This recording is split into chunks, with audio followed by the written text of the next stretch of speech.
ለሰይጣን አምላክ የመባል ነገር ስም ተሰጥቶት ያውም ሐዋርያው ቅዱስ ጳውሎስ እኮ ነው የተናገረኝ። እባካችሁን ስለ ቤተ ክርስቲያናችን በደም አርገን መገንዘብ የሚገባን ጊዜ ይሄ ጊዜ ነው። እኛ አሁን አፈሩን ትቢያው እንደዚህ ስንቀባባ ምናምን ነገር ሲቀሉ ትሰማላችሁ አይደል? ይሄ ዝም ብሎ በቃ ደብተራ ያመጣውና ለምን አታነቡም ኦርቶዶክሳውያን? ያውም በዚህ በ21ኛው ክፍለ ዘመን የመረጃው ዘመን ስለማናነብ እኮ ነው። እኛ ይሄ ዝም ብሎ እዛ ድግምት የተደረገ ብቻ አንተም ትሸማቀቃለህ፣ አንቺም መልስ የለሽም። ቤተ ክርስቲያን ገብተን አንማርም። መጀመሪያ ጊዜ በዓለም ለመጀመሪያ ጊዜ ሰውን በመስቀል ቅጣት የቀጣች ኢራን ናት።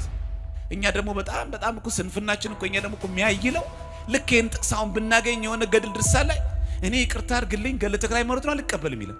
መቼ ነው ተክለ ሃይማኖት ክርስቶስ ጋር የተሰቀለው ይላል። ጳውሎስ መቼ ነው የተሰቀለው ክርስቶስ ጋር አብሮ? ትንቢተ ኢሳይያስ ምዕራፍ 56 ላይ እኮ ፈጣሪሽ ባልሽ ነው እኮ ይላል። እስራኤልን እኮ እንደዚህ የሚለው ግብጽ ኦርቶዶክስ ቤተክርስቲያን ውስጥ አይሴስ ቦምብ ጠምዶ ሰዎች የሞቱበት እዚህ ይላችኋል። የሆሳና ቀን ሊቀ ጳጳሱ ዘንባባ እያደለ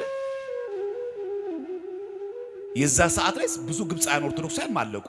ልክ ቤተ መቅደስ ውስጥ ነው፣ በተለይ የሴቶች መቀመጫ ወንበር ላይ ከስር ነው ቦምብ የጠመደው። ቅዳሴው ካለቀ በኋላ ሊቀ ጳጳሱ የሆሳና ዕለት ስለነበረ ዘንባባ እያደሉ የዛኑ ቀን ቦምቡ ፈነዳ፣ ብዙ ሰዎች ሞቱ። በሴት ምክንያት ከገነት ወጣን፣ በሴት በድንግል ማርያም ተመለሰን። ውሃ የተፈጠረው ለመዓት ተባለ፣ ውሃ ለጥምቀት አደረገልን። በመብል ምክንያት ከመንግስት ሰማያት ከገነት ወጣን፣ በመብል በስጋ ወዶ ምክንያት ወደ መንግስት ሰማያት እንገባለን። በሞትህ ጊዜ፣ በጣርህ ጊዜ፣ በስቅለትህ ጊዜ፣ በመከራ ጊዜ የሚወጋ ሲመጣ እሱ ራሱ መቀየር ቅዱስ ማድረግ። ሴት የስህተት ምክንያት እንዳንል ድንግል ማርያም አፋችን ልጉም ጸጥ። ማን ሊያክላት? ከሰው ወገንም ብናመጣ ከመላእክት ወገን ብናመጣ ድንግል ማርያምን የሚያክል ማንም የለም። ናይት ክለብ መሄድ አለባት ለቤተ ክርስቲያን። መቅደሷ እኮ ይሄ ነው። በዓሉ የሚከበረው ቤተ ክርስቲያን ውስጥ ነው። ቅዳሴ ያለው ቤተ ክርስቲያን ውስጥ ነው። ታቦቱም ያለው ቤተ ክርስቲያን ውስጥ ነው። ገብርኤልም እኮ እምባህር የሚያብሰው ቤተ ክርስቲያን ውስጥ እኮ ነው። እነርሱ ስለማናቸው ስራ ትወግሩኛላችሁ ብሎ መለሰላቸው። ለምን ድንጋይ ያነሳችሁት አላቸው። አሁን ቀጠል አድርጎ ደግሞ ስሙ ራሱ መጽሐፍ ቅዱስ ያብራራ።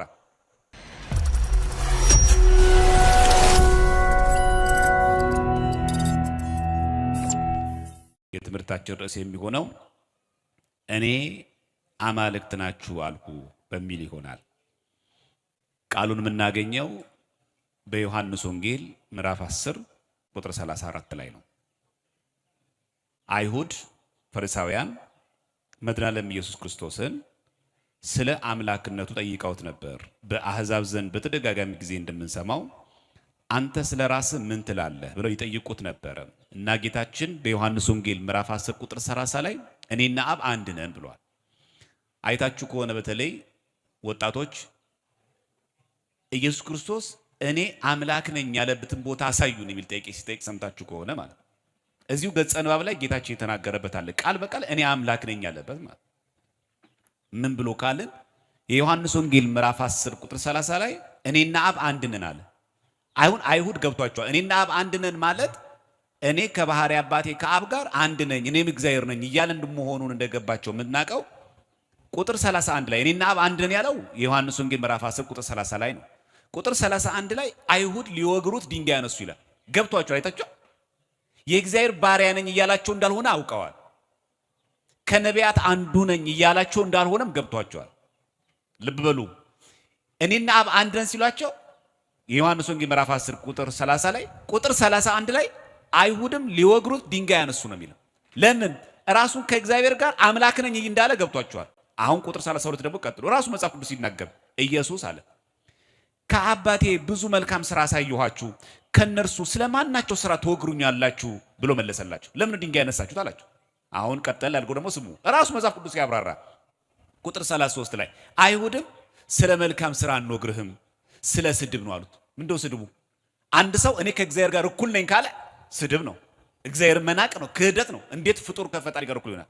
ግን እሱ አምላካችን ክብር ምስጋና ይግባውና መድኃኒዓለም ኢየሱስ ክርስቶስ ራሱ አምላክ የባህሪ አምላክ እግዚአብሔር መሆኑን ለማስረገጥ ስለ መልካም ስራ ለምንወግር ስለ ስድብህ ነው አሉትና አንተ ሰው ስትሆን በደንብ ስሙ።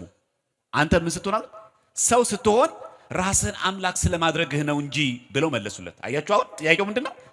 ራስህ ሰው ስትሆን ራስህን አምላክ አድርግ። ስለዚህ እኔና አብ አንድ ነን የሚለው ቃል ራስህን ከማጋር እኩል እያልክ ነው ያሉት ነው። አምላክ ነኝ እያልክ ነው አሉት።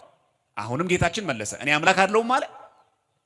እንቀጥል ቁጥር 35 ላይ ቁጥር 34 ላይ ኢየሱስም እንዲህ ብሎ መለሰላቸው፣ እኔ አማልክት ናችሁ ተብሎ በሕጋችሁ የተጻፈ አይደለምን ካለ በኋላ መጽሐፉ ሊሻር አይችልምና እነዚያ የእግዚአብሔር ቃል የመጣላቸውን አማልክት ካላቸው፣ ልብ በሉ፣ የእግዚአብሔር ቃል የመጣላቸው አሉት ነቢያት ናቸው።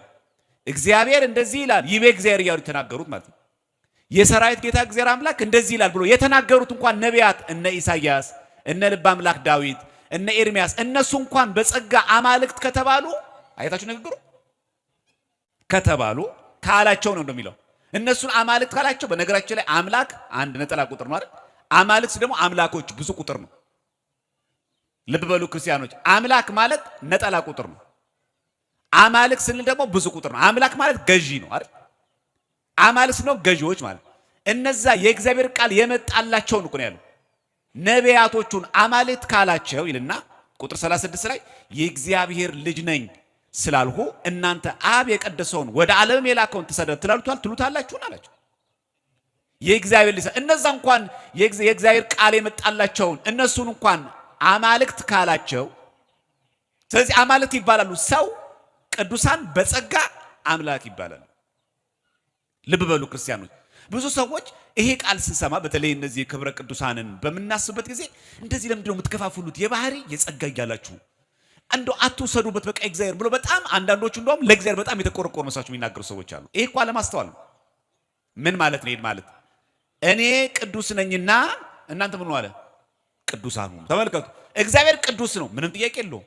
ሐዋርያው ቅዱስ ጳውሎስም ቅዱስ ነው። ነገር ግን በእግዚአብሔርና በሐዋርያው ቅዱስ መካከል ግን የቅድስና ልዩነት ግን አለ። የሰማይና የምድር ያክል በላይ የሚርቅ ግን እግዚአብሔር እኔ ብቻ ቅዱስ ልባል በዚህ ስም ማንም ሰው እንዳይጠራ አላለም። እኔ ቅዱስ ነኝና እናንተ በኑሯችሁ ሁሉ ቅዱሳን ሁኑ ነው ያለው። እንደውም ጌታችን ከዚህም ጠበቅ አድርጎት በማቴዎስ ወንጌል ምዕራፍ 5 ቁጥር 48 ላይ የሰማይ አባታችሁ ፍጹም እንደሆነ እናንተ ምን ሁኑ? ፍጹማን ሁኑ። አጭ ብትሆኑ ጥሩ ነው እኮ አይደለም፣ ፍጹማን ሁኑ። ስለዚህ ፍጹም የሆነው እግዚአብሔር ብቻ ነው፣ ሰው መሆን የለበትም አላለም። ክርስቲያኖች በደንብ አድርጋችሁ ስሙ። ፍጽምና ለሁላችን የተሰጠ የማቴዎስ ወንጌል ምዕራፍ 5 ቁጥር 48 ላይ ጌታችን የሰማይ አባታችሁ ፍጹም እንደሆነ እናንተ ፍጹም ለመሆን ሞክሩ አይደለም የሚለው። እንደው በተቻለ መጠን 50% እንኳን ብትጠጋ አይልም።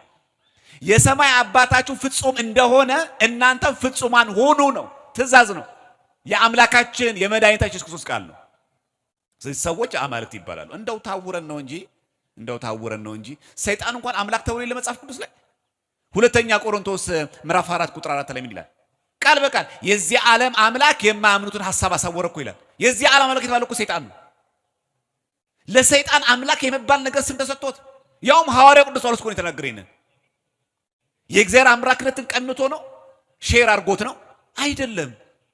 ይሄንን ዓለም በኃጢአት በዘፈን በጭፈራ በርኩሰት ስለሚገዛ የዚህ ዓለም ገዥ ተባለ ዲያብሎስ። ፈጣሪ ሆኖ አይደለም። እንደውም ቃል በቃል የሚለው የዚህ ዓለም አምላክ ነው የሚለው ሁለተኛ ቆሮንቶስ ምዕራፍ 4 ቁጥር 4 ላይ ቃል በቃል ይለቃል። የዚህ ዓለም አምላክ የማያምኑትን ሰዎች ሐሳብ አሳወረ።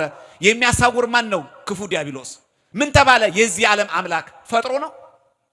አያችሁ፣ አንድን አካባቢ አንድን ዓለም በኃጢአት በክፋት መቆጣጠር አምላክ ከተሰኘና ይሄ አምላክ ተብሎ ሰይጣን መነገሩ የእግዚአብሔር አምላክነትን የማይወስድ ከሆነ በቅድስና በንጽህና ቃለ እግዚአብሔርን ሰብከው ደግሞ ያንን ሰው በሙሉ የእግዚአብሔር አገልጋይ ያደርጉ ቅዱሳን ደግሞ የጸጋ አምላክ ይባል። ለሰይጣንም ይሰጣል ማለት ነው ባጭሩ። መጽሐፍ ቅዱስ ማንበብ ይሄ እኮ አዲስ ኪዳን ነው። አይ ጳውሎስ እኮ ተሳስተሃል፣ አምላክ የሚለው የሚሰጠው ለእግዚአብሔር ብቻ ነው አንልም። አዎ ለእግዚአብሔር የሚሰጠው ነው። የባህሪ አምላክነቱን ለማንም አይሰጥም። የባህሪ ቅድስና ለማንም አይሰጥም። ሰይጣን ግን አምላክ ተብሏል። ጌታችን ነው ምን አለ? እነዛ የእግዚአብሔር ቃል የመጣላቸውን አማልክት ካላቸው አለ እነማንን? እነ ኢሳይያስን፣ እነ ኤርሚያስን፣ እነ ሕዝቅኤልን። እነዚህ ምን ተባሉ? የእግዚአብሔር ቃል የመጣላቸው ራሱ እኮ አምላክ አይደሉ፣ ፈጣሪዎች አይደሉም። ግን ነቢያት ሆነው እግዚአብሔር እንደዚህ ይላል ስለተናገሩ ብቻ ምን ተባሉ? አማልክት ተባሉ። ይህንን በተመለከተ የምንነጋገረው አሁን ዛሬ ምንማማርበት ርዕሳችን አማልክት የሚለው ቃል አምላክ ለሚለው ብዙ ቁጥር መሆን ማወቅ አለብን። አንድ ሁለተኛ፣ እኛ በደንብ ማስተዋለባቸው ኦርቶዶክሳውያን ትምህርት አለን። ኦርቶዶክሳዊ ትምህርት አለን። ለቅዱሳን አንድ ጊዜ የተሰጠች ፈጽሞ የተሰጠች እምነት አለችን፣ የማትቀየር የማትበረስ። ይሄንን ትምህርት ከያዝን በኋላ ነው ወደ ጽሑፍ የምንወርደው። በደንብ ስሙ። ምንድነው ትምህርቱ? እግዚአብሔር አምላካችን ነው፣ ፈጣሪያችን ነው። ቅዱሳን መላእክት፣ ጻድቃን፣ ሰማዕታት በሙሉ ግን የምናከብራቸው የጸጋ ጌቶቻችን ናቸው። ይሄ ለምን መማር ያስፈልገ መሰላችሁ? አንዳንድ ገድላት ድርሳታት ስታነቡ ግራ እንዳትገቡ ነው። ብዙ ሰዎች እግዚአብሔር ነው የሚለው ከየት ነው ያመጣችሁት? አሁን ይሄ ድርሳን አይደለም። ከድርሳን ለሚጠቀም ከመጽሐፍ ቅዱስ እኮ ነው። ያውም ደግሞ እኮ ሰው ነው ተሳስቷል እንኳን እንዳንል ራሱ እግዚአብሔር ነው የተናገረው። እግዚአብሔርም ሙሴን ነው የሚለው ቃል በቃል ኦሪት ዘጸአት ምዕራፍ 32 ቁጥር 7 ላይ እግዚአብሔርም ሙሴን እንደዚህ ያለው ከግብጽ ያወጣው ሕዝብህ ኃጢአት ሰርቷልና ውረዳለሁ። ከግብጽ ያወጣ እኮ ራሱ እግዚአብሔር ነው። አቹ ለቅዱሳን የሚነገራል ማለት ነው። ስለዚህ ይሄን በደንብ ልናቀው ይገባል። ስለዚህ ይሄንን በዓል ስናከብር የቅዱስ ቂርቆስና የቅድስት ኤልሳቤጥ በዓል ስናከብር የመዳን ምንጩ የመዳን ባለቤቱ ማን ነው? ራሱ እግዚአብሔር ነው። እንደው ምዕመናን ብዙ ጊዜ ስለማትሰሙት ይላል እንጂ በግዕዝ ሊጦን ዘሐሙስ ምን እንደሚለው እወግዚኦ ያለ የሚለው ሶስቱን ሕፃናት አናንያ አዛንያ ወሚሳኤልን እምትሆነታ ዘይነድድ አለ የሚለው አድህነን እምለትኪ ወመሳተ መንሱት እኮ ነው የሚለው እምትውልድ እሉት ከዚህ ክፉ አድነ ዳንኤልን ከአናብስት አፍ ያዳንከው አንተ ነህ። ሶስቱን ሕፃናት ከሚዳያን ያዳንከው እግዚአብሔር አንተ ነህ እያልን እኮ ነው። አልካርንም እኮ ዳንኤልን የአናብስት ጉድጓድ ውስጥ ተጥሎ እንኳን እንዳይበላ የጠበቀው ማን ነው? እግዚአብሔር ነው። ይሄ ሊጦን ዘሐሙስ የሐሙስ ምስጋና ላይ አለ። ጸልዩ ካለ በኋላ ዲያቆኑ አቡነ ዘበሰማያት ካለ በኋላ ካህኑ እወግዚኦ እያለ የሚቀጥለው ይሄንን ነው። ወለሶስና ምደረበናት ለሶስና ደግሞ ከአይሁድ ከረበናት አይሁድ ከመምህራን አይሁድ ያዳንካት አንተ ነህ። ሶስቱን ሕፃናትንም ደግሞ ያዳንከው አንተ ነህ። እኛን ደግሞ ከዚህ ዘመን እሳት አድነን የሚለው ሊጦኑ ቤተክርስቲያን እኮ አልሳተችውም። ይሄንን መልአኩ መጥቶ ሶስት ልጆች ሕፃን ውስጥ ገብተው አናንያ አዛርያ ሚሳኤል አራተኛ ሆኖ መግባቱን እያወቅን የአናብስትን አፍ የዘጋ እግዚአብሔር መሆኑን እያወቅን መልአኩ ልኮ እያወቅን ይሄን ምን እናገራለን ማለት ገብርኤል ነው የታደገኝ ስንል እግዚአብሔር አይደለም ዘንግተ ነው አይደለም። ይሄን በደንብ ማወቅ አለባችሁ መናን። እግዚአብሔር ግን መልአኩ ልኮ ያድናል። እግዚአብሔር ግን በሰዎች ያድናል። እግዚአብሔር ግን በጸበል ያድናል። እንደው ብዙዎቻችን ከንባብ ምስራ በተለይ ወጣቶች አብዛኞቻችን ወጣቶች ስለሆነ እዚህ ውስጥ ያለን ማለት እባካችሁን ስለ ቤተ ክርስቲያናችን በደንብ አድርገን መገንዘብ የሚገባን ጊዜ ይሄ ጊዜ ነው። እኛ አሁን አፈሩን ትቢያውን እንደዚህ ስንቀባባ ምናምን ነገር ሲቀሉ ትሰማላችሁ አይደል? ይሄ ዝም ብሎ በቃ ደብተራ ያመጣው ምናምን ለምን አታረቡም? ኦርቶዶክሳውያን ያውም በዚህ በ21ኛው ክፍለ ዘመን የመረጃው ዘመን ጀሮም የተባለ አባት አለ። ጀሮም እንደው የምዕራባውያን እኮ ነው። ጀሮም የተባለው በ4ኛው ክፍለ ዘመን የነበረ አባት ጦማር 46 ሌተር 46 ላይ ቨርስ 8 ብትመለከቱ ጉግል ላይ ለላችሁ ዋንበብ እኮ ነው።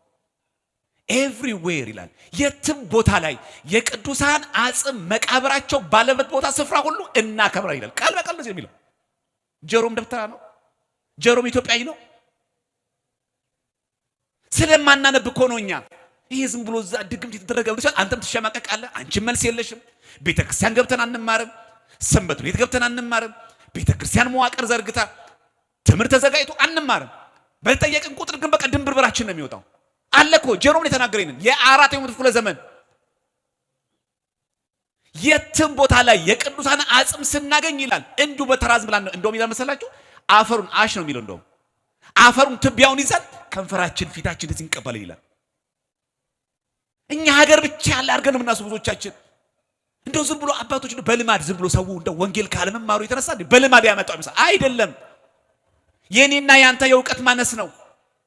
እኛ ስለማናነብ ነው። ኦርቶዶክሳውያን ድክመታችን በደንብ ያውቁታል። ብዙዎቻችን አናነብ። በጣም ጥቂት ሰውን አንባቢ። ስለ ሃይማኖቱ መመለስ የሚገባው ለመምህራን ብቻ ሰጠን። እኛ ተኛና ተዘባንን ቁጭ አለን።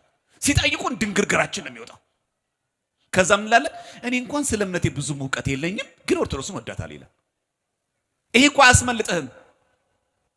መማር እኮ እንችላለን። በየእድሜያችን የተዘጋጀን እኮ የሰንበት እኮ መዋቅር አለ። እንደው እንዳናፍር ማለት ነው። ከማጋ ሄጄ ልማር ብቻዬን አፍራለሁ እንኳን እንዳንል ማለት ነው። አለ ተጽፎ ያለ ነው ክርስቲያኖች። ይሄንን ደጋግመን ማንበብ ማወቅ አለብን። እኛ ዘመኑ ጠያቂ ነው። እያያችሁ ነው እንዴት አፍጦ እየመጣ እንዳለ። አሁን በቃ ምንም ችግር የለም እኔ ማንም አይነቀንቀኝ ተብሏል። ማንም የቆም ይመስለው እንዳይወድቅ ይጠንቀቅ ነው የሚለው። በደም ተዘጋጅተን በጾም በጸሎት በመንፈሳዊ ህይወትም በእውቀት ሁለት ነገር ያስፈልገናል። ህይወቱም ያስፈልጋል፣ መንፈሳዊ ህይወቱም እውቀቱም ጭምር ያስፈልገናል። ግዕዙንም ማወቅ አለብን፣ ዓለም አቀፍ አባቶቻችን ማወቅም አለብን። ሁለቱን አሰባጥሮ መቻል ከኛ ትውልድ የሚጠበቅ የቤት ስራ ነው። ቅዱስ ቂርቆስን ስናስብ ኢየሉጣን ስናስብ ይሄን እናስበው። ምን ማድረግ? ክፉን መለወጥ። ይሄን ምሳሌ እናይዝ። ክፉን መለወጥ። ለምሳሌ በመስቀል የተሰቀለ ሰው ምን ነበረ? በዚህ በጥንት ጊዜ በብሉይ ኪዳን ዘመን የተረገመ። ገላትያ ምዕራፍ 3 ቁጥር 13 ላይ እንደሚናገር በእንጨት የሚሰቀል ሁሉ የተረገመ ነው ተብሎ ተጽፏልና ክርስቶስ ስለኛ እርግማን ሆኖ ከሕግ እርግማን ዋጀን ይላል። ስለዚህ በመስቀል የተሰቀለ የተረገመ ነው የሚለውን እሱ የኛን እርግማን ተሸክሞ ተሰቀለልን። ስለዚህ የመስቀል መሰቀል የሚያሳፍረው እሱ የመስቀል ትርጉም ቀየረልን። ስለዚህ ጴጥሮስ ሲሰቀል ምን አለ? እንደ ጌታዬ ልሰቀል አይገባኝ፣ ቁልቁል ስቀሉኝ አለ። የሚያሳፍር ሳይሆን እንሸከመው ሆነ። እንደውም ጌታችን ምን አለ? የሚወደኝ ቢኖር ራሱን ይካድ፣ ከዛስ መስቀልን ተሸክሞ ምን ይበለኝ? ይከተለኝ። አችሁ መስቀል የተረገመ እኮ ነው የሚሰቀልበት። በጥንት ጊዜ መጀመሪያ ጊዜ በዓለም ለመጀመሪያ ጊዜ ሰውን በመስቀል ቅጣት የቀጣችው ኢራን ናት። ፋርስ ማለት ነው የመጀመሪያ ስሙ። ኦርሙዝድ የሚባል አምላክ አላቸው። አምላካችን የሚገኘው መሬት ውስጥ ብሎ ያምናሉ። ስለዚህ በጣም ወንጀል የሰራ በኢራን ሀገር በፋርስ ከፍተኛ ወንጀልና በህዝቡ ዘንድ በጣም አጸያፊ ስራ የሰሩ ሰዎች ተገድለው መሬት ውስጥ አይቀበሩ። ለምን? አምላካቸው መሬት ውስጥ ስለሚገኝ እንዳያረክስብን ብለው ከመሬት ከፍ አድርገው ይሰቅሉታል። ለዛ ነው በመስቀል ሰው መስቀል ተጀምሮ ታውቃላችሁ። ምክንያቱ ይሄ ነው። ያ ሰው ወንጀል ሰርቷል፣ ተገድሏል፣ ሞቷል እኮ ያው መቀበሩ የሚቀረው መሬት ነው። ሰውየውን ከምንገድለው መሬት ውስጥ ከተን አምላካችን መሬቱ ስላለ ከሚያረክስብን ይሄ ክፉ ሰው ከፍ አድርገን እንስቀለው ከመሬት ብሎ ነው መስቀል ተጀመረ። ኦርሙዝ የሚባል አምላክ ስለሚያመልኩ።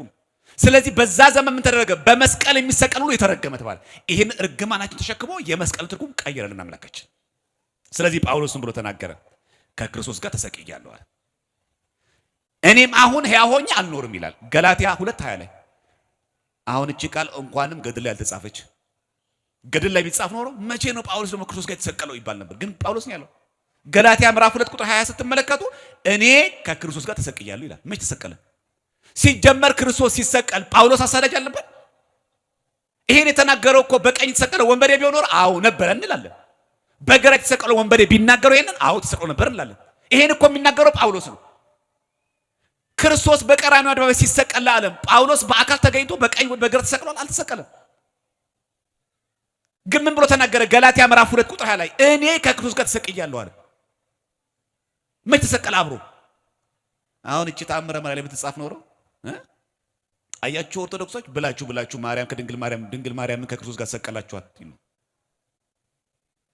ግን እጃችን ላይ ያለው መጽሐፍ ሁሉ ለማን ነው? ኦርቶዶክሳውያን እኔ ከክርስቶስ ጋር ተሰቅያለሁ እኮ ነው ያለው። እንደ ክርስቶስ ተሰቅያለሁ ቢኖረው አይ ንጽጽር ነው የተናገረው እኮ እንላለን። የሚናገረው መጽሐፍ ቅዱስ እኔ ከክርስቶስ ጋር ተሰቅያለሁ ነው የሚለው ቃል በቃል። መች ተሰቀለ? መች ተገኘና እሱ እዛ ቦታ ላይ ምን ለማለቱ ነው? በመስቀል የተሰቀለ ሙት እንደሆነ እኔ ሙት ነኝ ለዚህ ዓለም፣ ፈቃዱን አልፈጽምም። ወደ ዘፈን፣ ወደ ኃጢአት፣ ወደ ርኩሰት፣ ወደ ክደት፣ ወደ አይሁድነት፣ ወደ አለማመን፣ ወደ ኦሪት አልመለስም። እኔ ለዓለም ስቁል ነኝ የተሰቀልኩ ይል ማለት እችን ለመናገር ከክርስቶስ ጋር ተሰቀልኩኝ አለ። ይሄን አሁን ገድለ ተክለ ሃይማኖት ላይ ቢጻፍ ኖሮ ከመቼ ወዲህ ምን ደግሞ ተክለ ሃይማኖት ክርስቶስ ጋር የተሰቀሉት ይባል ነበር። እኛም ድንግርግራችን የሚወጣው እኛ ደግሞ በጣም እኮ ስንፍናችን እኮ እኛ ደግሞ እኮ የሚያይለው ልክ ይሄን ጥቅሳውን ብናገኝ የሆነ ገድል ድርሳን ላይ እኔ ይቅርታ አድርግልኝ ገድለ ተክለ ሃይማኖት ነው አልቀበልም ይላል። መቼ ነው ተክለ ሃይማኖት ክርስቶስ ጋር የተሰቀለው ይላል። ጳውሎስ መቼ የተሰቀለው ክርስቶስ ጋር አብሮ? ማንበብ አለመቻላችን ነው። ትርጓሜ ያስፈልገዋል። ምን ማለቱ ነው? መቼስ እኔ ከክርስቶስ ጋር ተሰቅያለሁ ስላለ አይ በቃ በቀኝ ወይ በግራ ያለው ጳውሎስ ነው አንልም። መቼስ ክርስቶስ ሲሰቀል በቀኝ የተሰቀለው ጳውሎስ ነው አንልም። ጳውሎስ ተናግሮታል እኮ ገላትያ ምዕራፍ 2 ቁጥር 20 ላይ መጽሐፉ ላይ ስለተጻፈ ግን አይ ዝም ብዬ የምቀበለው አላለም። ስለማናነብ ነው ኦርቶዶክሳውያን። እንዴ ትንቢተ ኢሳይያስ ምዕራፍ 56 ላይ እኮ ፈጣሪሽ ባልሽ ነው እኮ ይላል። እስራኤልን እኮ እንደዚህ የሚለው ፈጣሪሽ ባልሽ ነው እኮ የሚለው ምን ማለት ነው? ይሄ እኮ ድርሳነ መድኃኔዓለም አይደለም እኮ የተናገረው መጽሐፍ ቅዱስ የተናገረው ይሄን ፈጣሪሽ ባልሽ ነው እኮ የሚለው ምን ማለት ነው? ባል ሚስትን እንደሚንከባከባት እንደሚወዳት የኔ እኮ ነሽ። ለምን ከኔ ከእግዚአብሔር ተለይተሽ ልክ ሚስት ከባሏ መለየት እንደሌለባት ሌላ ወንድ ጋር መሄድ እንደሌለባት ሁሉ ከኔ ከፈጣሪሽ ከእግዚአብሔር ዘንድ ወጥተሽ ለምን ወደ ጣዖት አምልኮ ትሄጃለሽ? እኔ እኮ ፈጣሪሽ እኮ ባልሽ ነኝ ነው። አይታችኋል ሲናገር እንዲገባን እኮ በባልና በሚስት ምሳሌ የሚነገረን እኔ እኮ ባልሽ ነኝ። ባልሽ ከሆንኩ ደግሞ ለኔ ለባል መታመን አለብሽ። ምን ማለቱ ነው? ከኔ ውጭ ሌላ አምላክ አታምልኪ ቤተ እስራኤል። ወደ ቤተ ጣዖት አትሂጂ፣ ወደ ጣዖት አምልኮ አትሂጂ። እኔ እኮ ነኝ ፈጣሪሽ፣ እኔ እኮ ያስገኘሁሽ፣ እኔ እኮ ነኝ ባልሽ ለማለት ግን መጽሐፍ ብሎ ጻፈ ፈጣሪሽ ባልሽ ነው ይላል። አይቹ መጽሐፍ ላይ ትርጉም እንደሚያስፈልገው። ስለዚህ ክርስቶስ ምን አደረገ ማለት መድኃኒት ክርስቶስ የመስቀልን ትርጉም ቀየረው። የተረገመ የሚባለውን አሁን በመስቀል ሲሰቀልማ የተረገመ የተባረከው ነው። ጴጥሮስ ምን አለ? እንደ ጌታ ልሰቀል አይገባኝም፣ ቁልቁል ስቀሉኝ። በኔሮን ቄሳር ጊዜ ጴጥሮስ ቁልቁል ተሰቀለ፣ ከስር እሳት ተለቀቀበት። ይሄ ነው ሰማዕትነት። እንድርያስ ምን አደረገ ሐዋርያው? አይ እኔ ደግሞ እንደ ጴጥሮስ ልሰቀል አይገባኝ፣ ኢንክላይን እንዳርጉት ደግሞ እኔ ደግሞ አግድም አድርጉታል። ጌታችን ቀጥሎ ተሰቀለ፣ ጴጥሮስ ደግሞ አይገባኝም። አችሁ በመስቀል ሊያፍሩበት ሳይሆን እንደውም አይገባኝም፣ አልመጥነውም። ጴጥሮስን የመሰለ ሐዋርያ ሲሰቅሉት ምን ጉድ መጣ አይደለም ያለው፣ ምን አይነት ዘመን ደረሰብን አይደለም ያለው። ትዝ ይላችኋል የዛሬ ስንት 7-10 ዓመት አካባቢ ላይ ግብጽ ኦርቶዶክስ ቤተክርስቲያን ውስጥ አይሲስ ቦምብ ጠምዶ ሰዎች የሞቱበት ትዝ ይላችኋል። የሆሳና ቀን ሊቀ ጳጳሱ ዘንባባ እያደለ የዛ ሰዓት ላይ ብዙ ግብጻውያን ኦርቶዶክሳውያን ማለቁ። ልክ ቤተ መቅደስ ውስጥ ነው፣ በተለይ የሴቶች መቀመጫ ወንበር ላይ ከስር ነው ቦምብ የጠመደው። ቅዳሴው ካለቀ በኋላ ሊቀ ጳጳሱ የሆሳና ዕለት ስለነበረ ዘንባባ እያደሉ የዛኑ ቀን ቦምቡ ፈነዳን፣ ብዙ ሰዎች ሞቱ። የሚገርመው በሳምንቱ እጅግ ብዙ ቁጥር ያለው ክርስቲያን ግብጻውያን መጡ። አመለጠን፣ ወይኔ እዚህ ባስቀደስኩኝ ሰማዕት ሆኜ ነበር አሉ። እኛ ብንሆን ኖሮ ምን አንቀሽቅጆች ነው የምትሄጂው? አርፈሽ አትቀመጭም ነበረ? ሰው ስትፈታተኝ ሰው ለማስኮነን ፈልገሽ እኮ ነው። እኛ መቼም ድረስ አንልም፣ አያምጣብን እንጂ እኛ ሀገር ቢያመጣ መቼም ድረሽ አንልም። እንደው ክፉ ዘመን እኮ ነው። ሰማዕትነት ላይ ስላልሰራን እኮ ነው። እኛም እኮ ነፍስ ሰው ነን፣ እነሱም ሰው ናቸው እኮ። ግን ምን አደረጉ? በጣም የሚገርማችሁ በሳምንቱ እሁድ ቀን አብዛኛው ክርስቲያን መጥቶ እነዛ ደማቸው የፈሰሰው ወንበሩ እንደዚህ የጠረጉ እንደዚህ ይቀቡታል። በረከታቸው ይደርብን እያለ አመለጠኝ፣ ወይኔ እዚህ ባስቀደስኩ እያለ እኛ ጋር አያምጣው እንጂ ድርሽ አንላት። አንወድማ ሰማዕትነት። ግን ቤተክርስቲያን እኮ ስራዋ ነው። አላያችሁ? በእንተ ቅድሳት ላይ እግዚአብሔር የሰማዕትነትን ስራ ይሰጠን ዘንድ እኮ ነው የሚለው። ቅዱሳን ስለሆኑ ሰማዕታትን ማልዳለን። ሰማዕትነት ስራዋ ነው ቤተክርስቲያን። የትርፍ ጊዜ ግብ አይደለም፣ መደበኛ ስራዋ ነው። እግዚአብሔር የሰማዕትነትን ስራ ይሰጠን ዘንድ እኮ ነው የሚለው። ቅዱሳን ስለሆኑ ሰማዕታትን ማልዳለን። እባክን ፍቀድልን ነው፣ ልንሸሸው እኮ አይደለም። እንደው ከፈቀድክ እንደነ ቅዱስ ቂርቆስ አድርግልን። ያንን የመስቀልን ሞት ክርስቶስ ለበረከት አድርጎ ቀየረልን። ወደ መንግስት ሰማያት ለምናደርገው ጉዞ መወጣጫ መሰል አደረገልን። ተቀየረ። በእርግጥ ብዙ ነገር ተቀይሯል። በሴት ምክንያት ከገነት ወጣን፣ በሴት በድንግል ማርያም ተመለስልን። ያንን ክፉ ተብሎ በሚጠራው በዛው ተካስን። ውሃ የተፈጠረው ለመዓት ተባለ፣ ውሃ ለጥምቀት አደረገልን። አንዱ በውሃ የምንጠመቀው ለመዓት የተፈጠረው ለምህረት መሆኑን እንድናውቅ ቀየረ። ራሱን መቀየር። በመብል ምክንያት ከመንግስት ሰማያት ወጥ ማነው ከገነት ወጣን። በመብል በስጋ ወዶ ምክንያት ወደ መንግስት ሰማያት እንገባለን። የወጣነው እኮ ከገነት ዕፀ በለስ በልተን ነው፣ በመብል ምክንያት። ወደ መንግስት ሰማያት መግቢያችን ደግሞ ስጋዬን የበላ ደሜን የጠጣ ዘላለም ሕይወት አለው የሚለው ደግሞ በምን አደረገልን? በስጋው ደግሞ አጭ ራሱን በራሱ ክፉን በክፉ አትመልሱ አለን። ትዝ ይላችኋል በጌታችን ሞት ጊዜ የተገኘው ለንጌኖስ የተባለው ሰው ወታደሩ አንድ ሐራዊ ወታደር መጣና ጌታችን በቃ አንዴ ሞቷል ከሞቱ ግል ተባበር ብሎ ጌታችን ጎንን ወጋው። ምን ወጣ? ደምና ውሃ። ለወጉት ጌታችን ምን አደረገው? ያንን ወታደር ማረከው፣ ወጊውን ማረከው። ምን አደረገው? አንድ አይና ነበርና ለንጌኖስ አይኑ ተፈወሰች። ከዛ ለክርስቶስ መስክሮ ሰማዕት ሆነ። አይገርምም? መቀየር። በሞትህ ጊዜ፣ በጣርህ ጊዜ፣ በስቅለትህ ጊዜ፣ በመከራ ጊዜ የሚወጋ ሲመጣ እሱ ራሱ መቀየር፣ ቅዱስ ማድረግ። ኦርቶዶክሳዊነት ማለት ይሄን ያንን ነገር ወደ በጎ ነገር መቀየር ማለት። የወጋውን ለንጌኖስን አንድ አይና ነበረ፣ አይኑ አበራለት። እንዲህ ታደርጋላችሁ ክርስቲያኖች። የችግራችሁ ቀን የወጋችሁን ሰው በነገርም በሉት በተግባር የወጋችሁን ሰው ይማረው ትላላችሁ። አንድ አይና ያለው ሰው እንዲህ ቢላችሁ አረ ሁለቱን ድርግም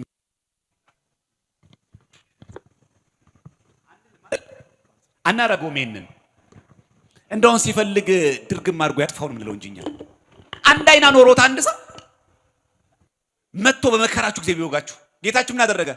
ደምና ውሃ ከጎኑ ፈለቀ። ውሃው ለጥምቀታችን፣ ደሙ ለኃጢአታችን ስርየት ሆነልን። ያንን በጎኑ የተወጋው ያንን የወጋውን ለንጌኖስን ደግሞ ሰማዕት አደረገው። የሚገርማችሁ ጎኑን የወጋው ሰማዕት ሆነ፣ ጻድቅ ሆነ፣ ተቀበለው፣ ክፉን በጎ አደረገው። ይሄን ለምን አነሳው ካላችሁኝ ወረባችን ይሄን ስለሚናገር ነው። ቂርቆስና ኢየሉጣ ምሳሌ ላቀርብላችሁ። ምን ይላል ወረቡ ላይ በደንብ ከሰማችሁ? ቂርቆስ ነበልባሎ ለእቶነ እሳት ምውቅ ይላል። አንተ ቂርቆስ ወይ ለሚነደው እሳት አንተ ራስህ ታቃጥለዋለህ። መገልበጥ የሚፍለቀለቀው ጋን የነበረው ድምፅ አለ ጽህርት የሚላል ያ የሚፍለቀለቀው ጋን የነበረው እሳቱ እሱን ሳይሆን የሚያቃጥለው ቂርቆስ እንዲያቃጥሉ ማድረግ መገልበጥ። ዓለም እኛን ክፉ የማጠቅሙ ሲለን ለዓለም የምንጠቅም ሰዎች ሆነ። እኔ ይቅርታ አድርግልኝ ድሮ በጣም ነበር ምጠላሽ፣ አሁን ግን ገረምከኝ ምንባል ሰዎች። ክርስትና ማለት ሰው ማጥፋት ሳይሆን ሰውን ያንን መቀየር ወደ ቅድስና መመለስ። የመስቀሉን ሞት ምን አረገው? የተባረከ አረገልን። እንዳውም መስቀልን ተሸክሞ ይከተለኛልን። የወጋውን ደግሞ ቅዱስ አረገው፣ ቀየረው። ቂርቆስ እንደዛ ነው ያደርገው። ሁለተኛ ወረብ ራሱ ምን ይላል እዛው ላይ? በጸሎቱ ለቅዱስ ቂርቆስ እሙስተ ጽህርት ወጻማይ እሙስተ ጽህርት። በቅዱስ ቂርቆስ ጸሎት ምን ወጣ? ውሃ ወጣ። ከዛ ምን ሆነ? ለአግብርተ እግዚአብሔር ኮነ ወኮነ ጥምቀተ።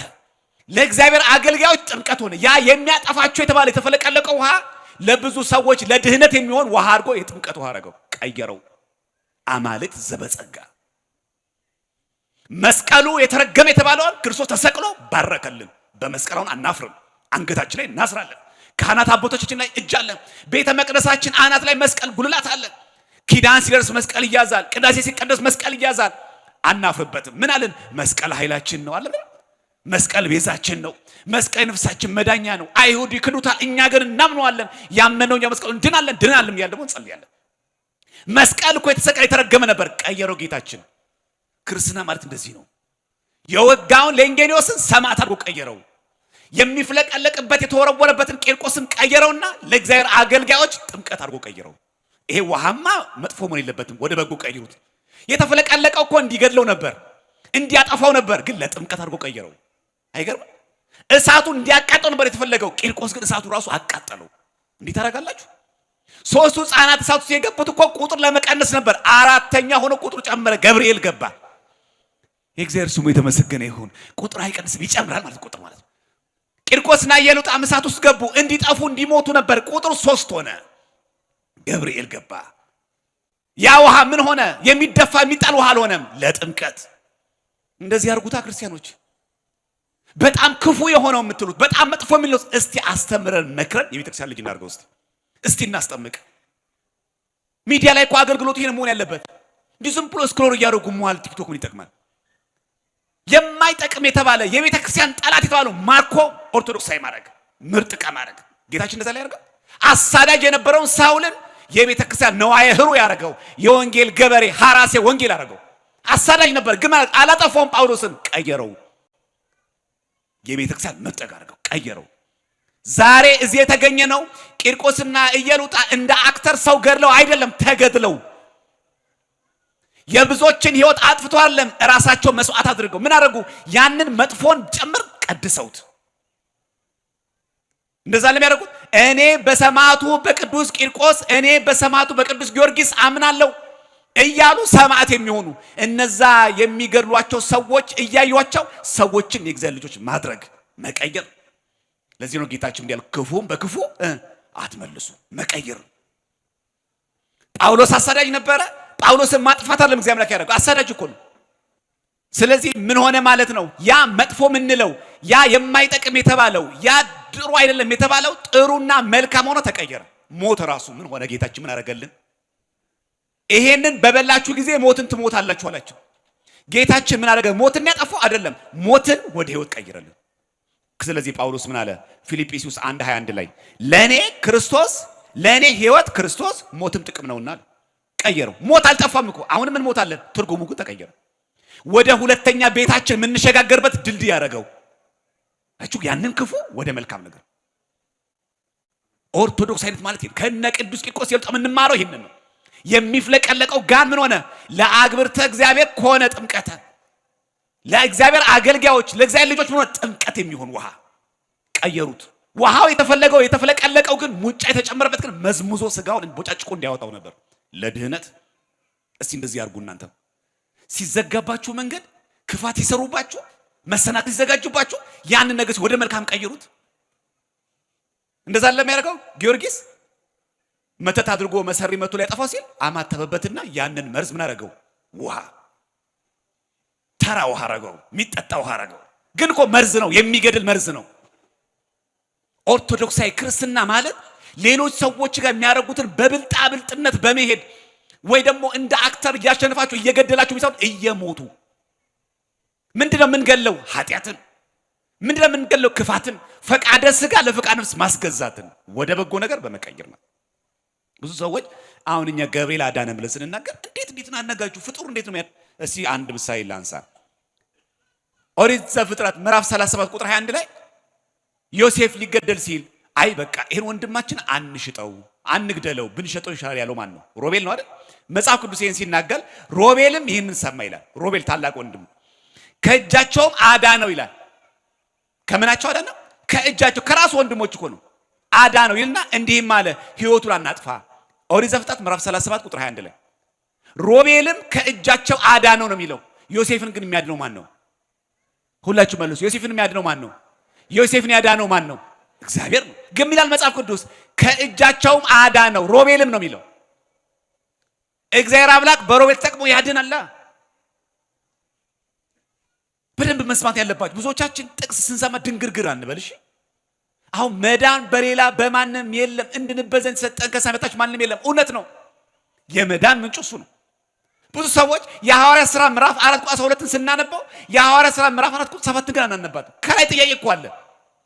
መዳን በሌላ በማንም የለም የሚለው እኮ ምላሽ ነው። ጥያቄው ምን ነበር? ከላይ ያለው ቁጥር 7 ተመልከቱ። ቤት ገብታችሁ የሐዋርያት ሥራ ምዕራፍ 4 ቁጥር 7 ላይ በምን ኃይል ወይስ በማን ስም ይሄን እናንተ አደረጋችሁ? ጥያቄ እኮ አለ።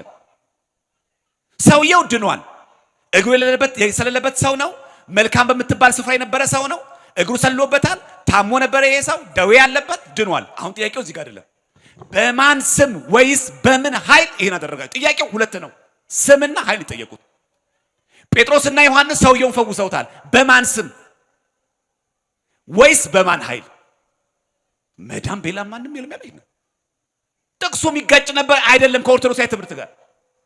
ሽንቁሩ ሚካኤልን ብንጠይቃውን ራሱ ቅዱስ ሚካኤል ሆይ በጸበል ድኛለሁ፣ ቅዱስ ሚካኤል ሆይ በማን ስም ወይስ በምን ኃይል ይሄን አደረክ ብትሉት ምንድን ነው ቅዱስ ሚካኤል? መዳን በሌላ በማንም የለም የሚል። እኔማ ያዳንኩ በእግዚአብሔር ኃይል በማን ስም አድናለሁ የሚል። ቅድስት አርሴማ ሆይ በጠበልሽ እኮ ተፈውሻለሁ። ሰማዕቷ ቅድስት አርሴማ በማን ኃይል ወይስ በማን ስም አዳንሽ ብትሏት በማን ነው የምትለን? በእግዚአብሔር። መዳን በሌላ ማንም የለም። አይጋጭም ጥቅሱ እኮ። ጴጥሮስና እኮ ዮሐንስ አላዳናችሁም አልተባሉ። ጥያቄው በማን ኃይል ወይስ በማን ስም? የሐዋርያት ሥራ ምዕራፍ 4 ቁጥር 7 ላይ ጥያቄው አለ። ቁጥር 12 ላይ የጴጥሮስ መልስ ነው። ወመላ መንፈስ ቅዱስ ላለ ጴጥሮስ ሆቤሃል ይላል። በጴጥሮስም መንፈስ ቅዱስ ሞላበት እንዲህም አለ እናንተ የናቃችሁት የማዕዘን ድንጋይ ራስ እሱም ክርስቶስ ይህንን ሰው ስለፈወስ ነው ስለምን ትጠይቁናላችሁ? መዳን በሌላ ማንም የለም። የመዳን ምንጩ ማን ነው? እግዚአብሔር። የመዳን ባለቤቱ ማን ነው? እግዚአብሔር። ሕፃንና እናቱን ያዳነው ማን ነው? እግዚአብሔር ነው። ማንን ልኮ? መልአኩን ልኮ ያድናል እግዚአብሔር። ጴጥሮስ ከእስር ቤት ሲወጣ ምንድን ያለው? የሐዋርያት ሥራ ምዕራፍ 12 ላይ እግዚአብሔር መልአኩን ልኮ እንዳዳነኝ አሁን አወቅኩ አይደል ያለው? ማንን ልኮ? መልአኩን ልኮ እንዳዳነኝ እኮ ነው የሚለው። ሮቤል አዳነው ይላል። ማንን? ዮሴፍን። እንደውም ከእጃቸው አዳነው እኮ ነው የሚለው። ማዳን ግን የማን ነው? የእግዚአብሔር ነው። በደንብ ስሙ። ማዳን የእግዚአብሔር መሆኑ እያወቅን መጽሐፍ ቅዱስ ምን ይላል? ሮቤልም ዮሴፍን ከእጃቸው አዳነው ነው የሚለው። ቃል በቃል የሚለው አዳነው ነው የሚለው። እንደው ጋርዶብን እንጂ በአዲስ ኪዳንም አለ አይደል? ጳውሎስ ምንድን ነው ያለው? ደካሞችን አድን ዘንድ አለ የሚለው። እንደ ደካማ ሆንኩ ይላል እኮ በቆሮንቶስ መልእክቱ ላይ። ደካሞችን አድን ዘንድ ነው የሚለው እኮ ጳውሎስ ነው የሚለው እኮ እንደዚህ አድን ዘንድ ነው የሚለው። ማዳን ግን የማን ነው? የእግዚአብሔር ነው። አድን ዘንድ ለእኛም ተሰጥቶ የለ ምን የሚል አንዳንዶችን ተከራካሪዎችን ውቀሱ ካለ በኋላ አንዳንዶችን ከእሳት ነጥቃችሁ አድኑ አይል? የያዕቆብ ወንድም የይሁዳ መልእክት አንድ ምዕራፍ ነው ያለችው ቁጥር 22 ላይ ቃል በቃል አለ። አንዳንዶችን ከእሳት ነጥቃችሁ አድኑ እኮ ይላል። ለአንተም ተሰጥቷል አይደለም? ለቅዱስ ገብርኤል አይደለም? ለድንግል ማርያም አይደለም? ለቅዱሳን ሰማዕታት ለእኛም ተሰጥቷል እኮ። አንዳንዶችን ተከራካሪዎችን ውቀሱ ካለ በኋላ አንዳንዶችን ከእሳት ነጥቃችሁ አድኑ እኮ ይላል። መጽሐፍ ቅዱስ እኮ ነው የሚናገረው። አድኑ ትእዛዝ ነው እኮ አድን። ማዳን ግን የማን ነው? የእግዚአብሔር። አይቱ ሰውን ከሱስ ከኃጢአት ከበደል አድን እያለ እኮ ነው። አድኝ እህትሽን ከጥርጥር ከኑፋቄ ከሌላ ቦታ ከምትሄድ ልጅ እህትሽን ወደዚህ ቤተክርስቲያን አምጫት አድኝ። አድኑ እኮ ነው የሚለው።